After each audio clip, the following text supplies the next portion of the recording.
Good evening. This is All India Radio and I'm Anuja Kumar with the news at 9.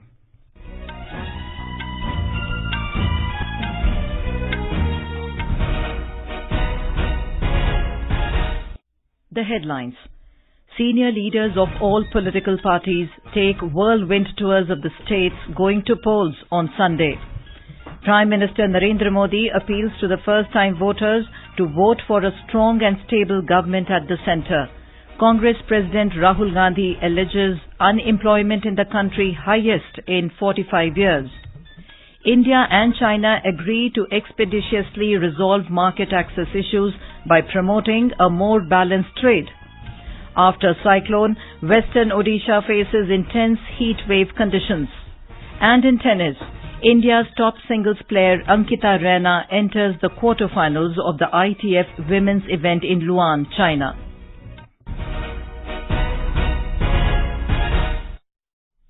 Campaigning is in full swing for the sixth phase of Lok Sabha elections. It will come to an end tomorrow evening.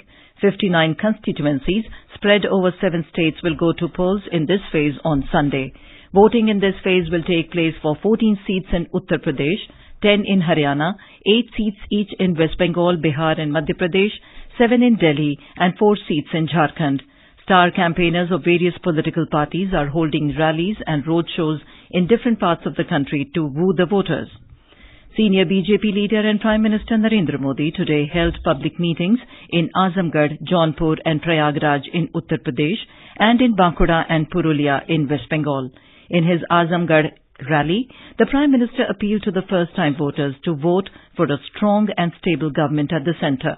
He said the world has stood by India in declaring Masood Azhar a global terrorist. Mr. Modi accused Congress and the Grand Alliance of SP and BSP of vote bank politics. He said that the opposition parties are seeking votes in the name of caste and religion. In Jaunpur rally, he reiterated that the BJP government is committed towards development of all, irrespective of their caste or religion. UP में समाज के हर तबके की, हर इलाके की, बिना भेदभाव सबके घर में बिजली पहुंच रही है. किसान, बुनकर, मजदूर हो, व्यापारी हो, हर किसी का जीवन आसान बने, ये प्रयास ये चौकीदार कर रहा है. Mr. Modi also talked about his government's decision to grant 10% reservation to economically backwards in general category without affecting the rights of the SCs, STs and OBCs. In Prayagraj, the Prime Minister said that strong and stable leadership is important for the growth and security of country. He also attacked SP-BSP alliance and said that there was lawlessness during their regime and things have improved under Yogi government. Earlier at Kamaldanga in Bankura district of West Bengal, this morning, Mr. Modi said the benefits of centre's welfare schemes are not reaching the poor in the state due to what he called syndicate Raj of Trinamool Congress activists. Mr. Modi said that Chief Minister Mamata Banerjee is not implementing Ayushman Bharat scheme, offering better treatment facilities to the poor. BJP President Amit Shah campaigned in Uttar Pradesh today. More from our correspondent. BJP President Amit Shah addressed public meetings in Shravasti, Dumariaganj, Sultanpur and Sant Kabir Nagar districts and asked people to vote for PM Modi, who will make India a superpower. इस देश का, दलित का, पिछड़े का, आदिवासी का गौरव नरेंद्र मोदी के सिवा कोई बढ़ा नहीं सकता. भारतीय जनता पार्टी की सरकार सबका साथ, सबका विकास के आधार पर है. सभी लोगों के विकास के लिए हम कटिबद्ध हैं. Senior BJP leader and Union Home Minister Rajnath Singh said while addressing a rally in Kushinagar and Devariya that under the leadership of PM Modi there is a wave of development in country. Congress General Secretary Priyanka Gandhi Vadra in her speech at Jaunpur and Pratapgarh district said that GST and demonetization only increased unemployment in country. Samajwadi Party President Akhilesh Yadav in his speech in Siddharthnagar district said that all good works done by his government are now being ruined by new regime in state. Sushil Chandra Tiwari, AIR News, Prayagraj. In Delhi, star campaigners and candidates of 3 major political parties, Congress, BJP and Aam Aadmi Party, held roadshows, public meetings and door-to-door campaigns in their areas. Addressing a public rally in Geeta Colony in Delhi, Congress President Rahul Gandhi alleged that the ceiling and GST was implemented by the centre to finish the small shopkeepers, small businessmen and traders. Mr. Gandhi said GST would be simplified if his party voted to power to benefit middle-class traders. From BJP, Hema Malini held public meetings in New Delhi area in favour of party candidate Meenakshi Lekhi. Aam Aadmi Party convener and Delhi Chief Minister held a roadshow in South Delhi constituency in favour of party candidate Raghav Chaddha. AAP candidate Dilip Pandey campaigned in North East Delhi. Earlier in his public meeting at Sirsa in Haryana, Rahul Gandhi said if voted to power, his party will work for the welfare of farmers and youth. Mr. Gandhi said the Nyay scheme will benefit a cross-section of society. क्या हम गरीबों की मदद करने में मध्यम वर्ग को नुकसान तो नहीं पहुंचा रहे? क्या हम दुकानदारों को चोट तो नहीं पहुंचा रहे? बिल्कुल नहीं, उल्टा है। न्याय योजना का पैसा मध्यम वर्ग को, किसानों को, मजदूरों को, छोटे दुकानदारों को, छोटे बिजनेस वालों को फायदा पहुंचाएगा, नुकसान नहीं। The Congress chief also campaigned at Sagar in Madhya Pradesh. He said unemployment in the country is the highest now in 45 years and Prime Minister Narendra Modi is responsible for it. Mr. Gandhi also charged Prime Minister of making false promises. Congress General Secretary Priyanka Gandhi Vadra held a rally at Pratapgarh in Uttar Pradesh. She will also campaign at Jaunpur later today. In Delhi, polling for all 7 Lok Sabha seats will be held in the 6th phase. Our correspondent spoke to some Delhiites regarding their aspirations from the government to be formed. I am Jagdeep Singh from Delhi. My main issues regarding Delhi are pollution, public transport. Thirdly, there is inflation also to some extent. Fourthly, the general issues like unemployment and all this. My name is Aditya Jain. I'm from Rohini, Delhi, and I would want they should increase the development rate of India. Since we have the largest number of young population in the world, still our rate of progress is much behind. Defence Minister Nirmala Sitharaman has said that the NDA government has adopted zero-tolerance policy on terrorism. She was interacting with the media in Bhopal today. Ms. Sitharaman said people rely on Prime Minister Narendra Modi and the countrymen feel safe with the Modi government in power at the centre. The Defence Minister said that in 2014, the people of India gave a clear majority to the Bharatiya Janata Party on which Mr. Modi built a strong foundation. The Election Commission has given time to Congress President Rahul Gandhi till tomorrow to submit his reply in connection with the alleged violation of Model Code of Conduct by his statement made during election meeting at Shahdol, Madhya Pradesh. Earlier, he was given time till 7th of this month to file his reply. The Commission had issued notice to Mr. Gandhi on the 1st of this month.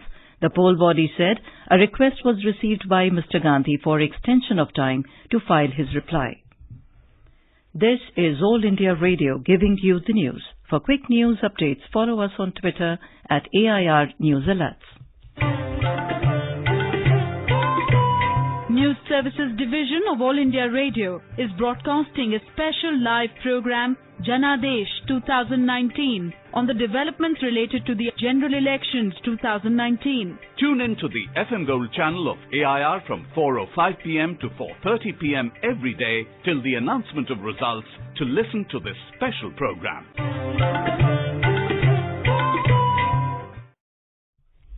India and China today agreed to resolve market access issues expeditiously in order to achieve the vision of the leaders of both the countries by promoting a more balanced trade.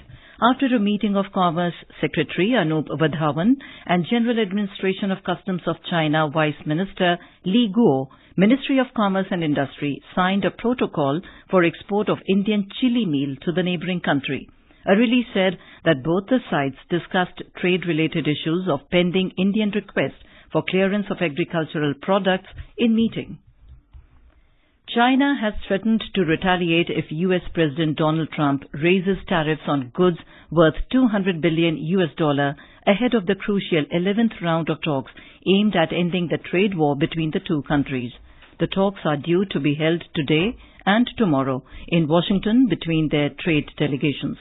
In a late-night announcement, the Chinese Commerce Ministry said it would launch retaliatory measures in kind. Washington maintains that Beijing is backtracking from consensus reached on key issues in the earlier rounds of talks. Domestic stocks today fell for the 7th consecutive session amid negative cues from global markets and escalating trade tensions between the US and China. On the other hand, Brent crude prices eased to trade below $70 per barrel. We spoke to SP Sharma of PHD Chamber of Commerce on the impact of US-China trade war on India. Trade wars are going to impact in the shorter period, like some news-based volatility between the economies. But in the longer period or in the medium period, because our fundamentals are very, very strong, we are the fastest moving economy in the world economic system, and our dependence on trade is not that much significant. So our economy will remain stabilized and markets will also stabilize shortly. Vice President Venkaiah Naidu reached Vietnam today on his 4-day official visit to the Southeast Asian nation. The visit is expected to enhance India's comprehensive strategic partnership with Vietnam. Addressing Indian community and Friends of India in Hanoi, Vietnam, Mr. Naidu said that the government has made it a priority to reach out to the Indian community overseas. He also said that Indians living abroad are the cultural ambassadors of the country. The 3 Ds, which are democracy, demand and demographic dividend, are scripting India's story. The Indian diaspora are the 4th D in the picture, who can contribute for the growth of the country. Our government have made it a priority to reach out to our overseas communities. Our embassies are proactive to serve them better. Normal life across Odisha, particularly in western districts, has been severely paralysed following an intense heat wave condition which is prevailing after cyclone Foni. As many as 12 places of the state recorded temperature over 40 degrees Celsius today. Mercury rose to 45.5 degrees Celsius in Titlagarh, followed by 45 degrees Celsius in Balangir, Nuapada and Sonpur. Most of the western Odisha towns have crossed 43 degrees Celsius. Scorching heat and drinking water crisis has compounded in miseries of people in these areas. The coastal pockets were not spared by the heat as their humidity levels raised, making life uncomfortable. According to the Bhubaneswar Meteorological Centre communique, the prevailing heat wave conditions are likely to continue in almost all parts of the state for next few days. In Uttarakhand, the portals of Badrinath Shrine will reopen tomorrow after the winter break. Governor Srimati Baby Rani Maurya reached Badrinath today and took stock of the preparations. Portals of Kedarnath Shrine opened today. More from our correspondent. Portals of Kedarnath Temple were thrown open in the presence of priests and scores of devotees today after a 6-month-long winter break. Badrinath Temple will be reopened for pilgrims tomorrow, after which the pilgrims will be able to undertake the auspicious Char Dham Yatra. The Char Dham Yatra, which includes a visit to the Kedarnath and Badrinath temples, attracts lakhs of tourists and devotees every year from across the country and abroad. The portals of Gangotri and Yamunotri Dham were opened on Tuesday. Raghavesh Pandey, AIR News, Dehradun. The Supreme Court will hear the Ram Janmabhoomi Babri Masjid land dispute case tomorrow. The case was referred to mediation for exploring the possibility of an amicable settlement. In tennis, India's top singles player Ankita Raina progressed to the quarterfinals of the ITF women's event in Luan, China, with a straight sets win over Yu Yuan today. The 26-year-old beat her Chinese rival 6-2, 6-3 in the second round of the tournament. Ankita next faces 497-ranked Hong Kong's Yudis Chong. In IPL cricket, Delhi Capitals will face Chennai Super Kings in the second qualifier match at Visakhapatnam tomorrow evening. The winner of this match will take on Mumbai Indians in the summit clash in Hyderabad on Sunday. And now, before we wrap up the bulletin, the headlines once again. Senior leaders of all political parties take whirlwind tours of the states going to polls on Sunday. Prime Minister Narendra Modi appeals to the first-time voters to vote for a strong and stable government at the centre. Congress President Rahul Gandhi alleges unemployment in the country highest in 45 years. India and China agree to expeditiously resolve market access issues by promoting a more balanced trade. After cyclone, Western Odisha faces intense heat wave conditions. And in tennis, India's top singles player Ankita Raina enters the quarterfinals of the ITF women's event in Luan, China. And that is all in the news at 9. Good night.